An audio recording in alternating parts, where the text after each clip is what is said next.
Getting some insight on the Sixers' first pre-draft workout of the spring with Marc Eversley. He is the Sixers' Vice President of Player Personnel.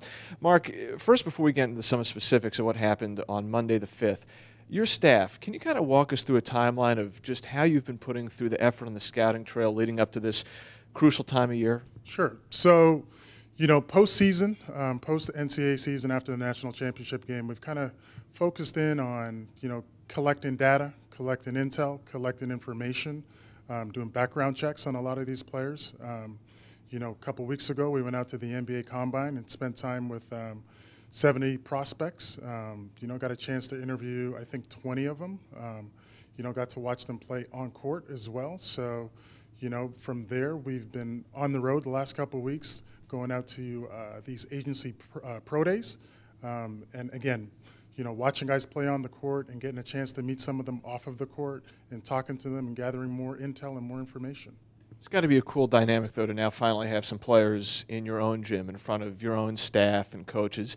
How do you guys try to structure these workouts, and what do you hope that they bring out from a prospect or a player?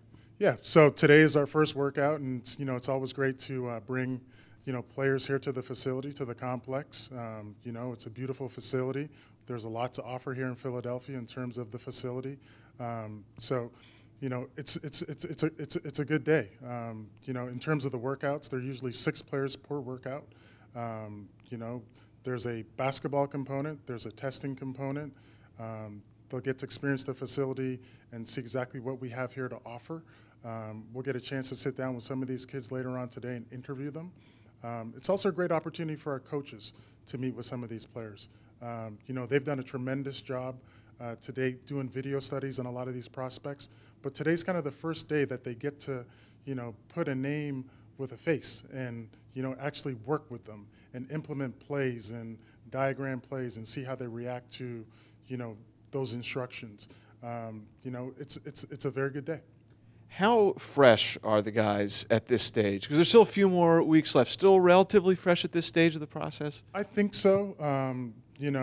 We've got 18 or 19 more days until the draft. So for some of these guys, this was their first workout. I thought they fared very well. But yeah, I think they're very fresh. I thought the group played hard today. They competed really hard. They did a nice job. For a guy like Derek White, who, according to some charts or boards, might be the highest projected prospect you guys had in today, 3 years at the Division II level, spent a season as a redshirt, and then was third in the Pac-12 in scoring last year. What do you make of his story, and what do you think allowed him to jump out and succeed at both levels that way? It's a terrific story. I agree with you. Here's a guy who, his competitiveness has got him to this level. He was under-recruited, played at a very low Division II school when he first entered college, made the jump to the Pac-12 at Colorado. His vision, his feel for the game, he can shoot it from range. Those are the types of things that I think will allow him to be successful at the next level. Isaiah Briscoe comes from obviously a terrific program in Kentucky. Seems like a very versatile guy. How do you see him fitting as he moves along? You talk about a tough competitor, and he's played with a ton of pros. He played at a huge program at Kentucky. He's played in a ton of big games. The one thing I think Isaiah does is he brings a winning mentality. At Kentucky, they've won a ton of games over the last 2 years that he played there. And again, he's played with a bunch of great players, guys who have gone very high in the draft. His gift is kind of getting into the paint, creating havoc. I think he's got a great body. I think he uses it very well. I think he's one of the best paint finishers in college this past season.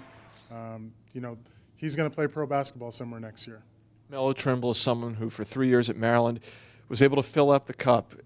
How much does that stand out? Simply when you see a guy, just based on that alone, from the very start of his career through to the end, is able to maintain that type of consistency. Terrific shooter.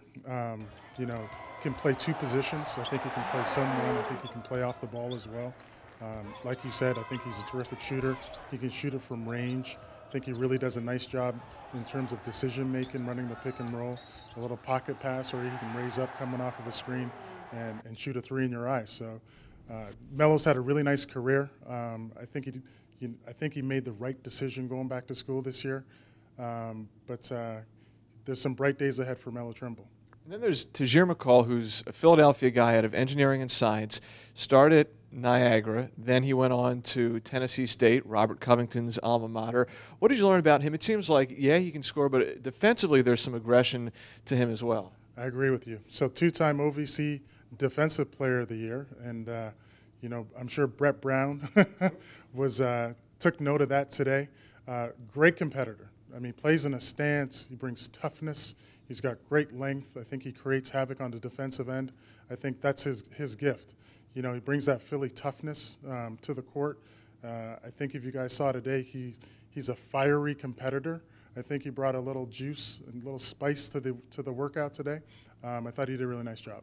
Awesome. Great stuff, Mark. Thanks so much. Thank you.